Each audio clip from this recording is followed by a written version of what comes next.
Bien souvent, nous voulons faire à notre manière, planifier selon notre façon de voir les choses. Nous voulons demander à Dieu quelque chose qu'il ne nous a pas promis, ou peut-être quelque chose qui ne nous sera pas bénéfique. Imaginez un enfant qui regarde ses parents et demande sans cesse une sucrerie. Les parents, en tant que responsables, ne lui en donneraient pas, car cela pourrait lui faire du mal. Pourtant, l'enfant ne comprend pas pourquoi il ne peut pas recevoir une délicieuse sucrerie. Parfois, nous ne prenons pas le temps de réfléchir aux conséquences de nos désirs. Prenez un moment pour réfléchir à votre histoire. Imaginez ce que Pierre de la Bible pensait avant que Jésus n'entre dans sa vie. Il pensait peut-être qu'il deviendrait riche en péchant. Nous ne savons pas quels étaient ses projets, le rêve d'Abraham avant de devenir le père de multitudes, ou celui de Marie avant que l'ange ne la visite chez elle. Dans un moment de profonde réflexion, nous plongeons dans le cœur de Marie, une femme dont les projets personnels ont été transformés par l'intervention divine.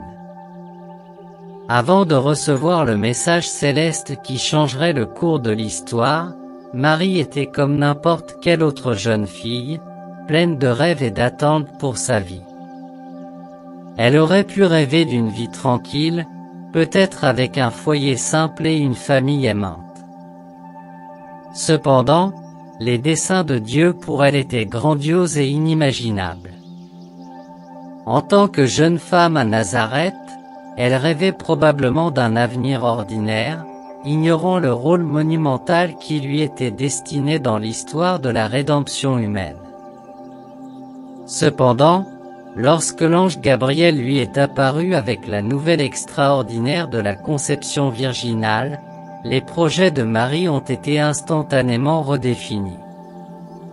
Chacun a un plan avant que le plan original se présente. Voilà le problème, la frustration ne vient pas du plan original, mais du plan B que nous pensons être le plan A. Si vous voulez cesser d'être déçu, vous devez confier vos projets à Dieu. Souvent, nous obtenons un résultat que nous n'attendions pas, et la question qui se pose est, comment résoudre ce problème?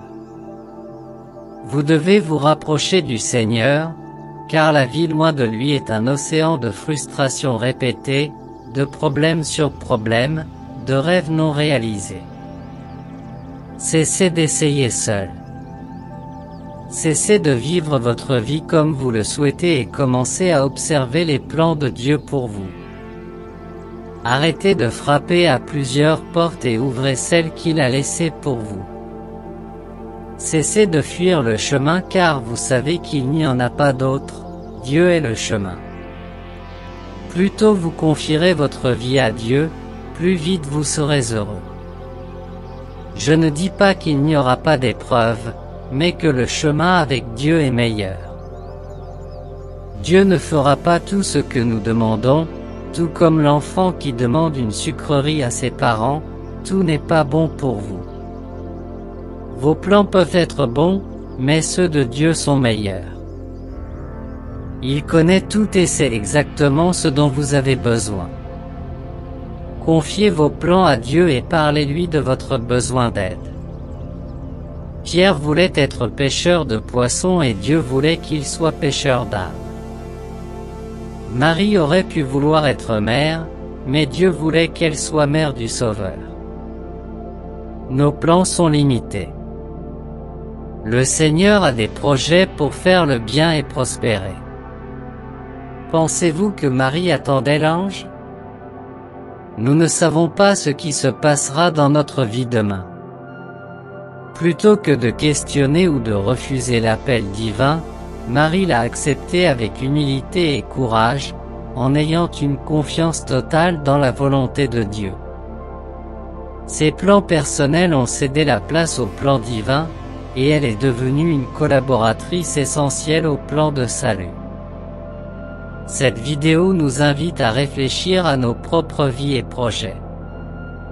Tout comme Marie, nous pouvons être confrontés à des situations qui défient nos attentes et nous mènent sur des chemins inconnus.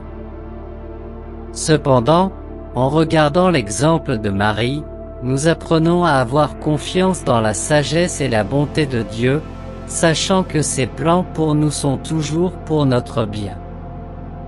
Quand vous planifiez et exécutez, c'est votre plan, mais quand il planifie et que vous exécutez, c'est le sien. Laissez Dieu gouverner votre vie.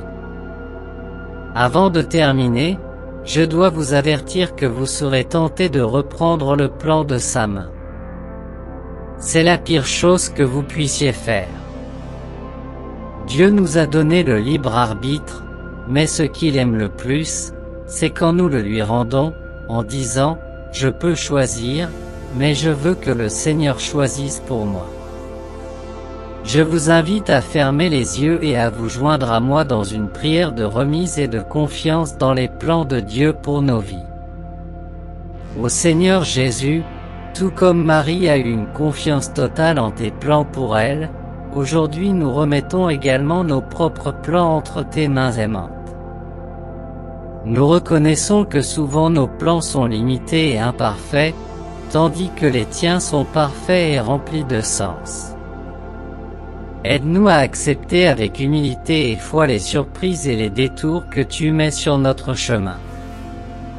Que nous puissions suivre l'exemple de Marie, qui, face à l'inconnu, a eu une confiance totale en ta volonté. Donne-nous le courage d'abandonner nos propres plans et d'embrasser les tiens, sachant que tu nous conduis toujours vers le meilleur destin possible. Que notre foi soit renforcée, et que nous puissions trouver la paix et la satisfaction en te suivant où que tu nous mènes. Que chacun de nos pas soit guidé par ta lumière, et que nos vies soient des témoignages vivants de ta grâce et de ton amour. Que nous puissions être des instruments entre tes mains pour apporter l'espoir, la guérison et la réconciliation dans le monde qui nous entoure. Au nom de Jésus, Amen. Que cette prière soit un rappel constant de notre confiance dans les plans divins et un encouragement à embrasser chaque nouvelle direction. Au milieu des incertitudes et des défis de la vie, il est facile de se sentir perdu et découragé. Mais sachez que même dans les moments les plus difficiles, il y a une main aimante tendue vers vous, prête à vous guider et à vous soutenir à chaque étape du chemin. Rappelez-vous toujours que vous n'êtes pas seul. Dieu est à vos côtés, prêt à vous offrir réconfort, orientation et force pour affronter toute adversité. Il connaît les désirs les plus profonds de votre cœur et a des plans merveilleux pour vous, des plans d'espoir et d'un avenir plein de bénédictions. Même lorsque vos propres plans semblent s'effondrer, ayez confiance dans le plan parfait que Dieu a pour vous. Il est le maître artisan qui transforme nos échecs en réussite, nos larmes en sourires et nos peurs en une foi inébranlable. Alors, ne baissez pas les bras, ne vous laissez pas abattre par les circonstances. Restez ferme dans votre foi et sachez que Dieu travaille en votre faveur, même lorsque nous ne pouvons pas le voir. Il est le Dieu qui fait des miracles, et il fera un miracle dans votre vie aussi. Que ces paroles puissent renforcer votre cœur et renouveler votre espérance. Que vous trouviez réconfort dans la présence aimante du Père Céleste et que vous vous sentiez revigoré pour affronter tout défi qui pourrait se présenter sur votre chemin. Que la paix de Dieu, qui dépasse toute compréhension, remplisse votre cœur et votre esprit aujourd'hui et toujours. Avec amour et bénédiction.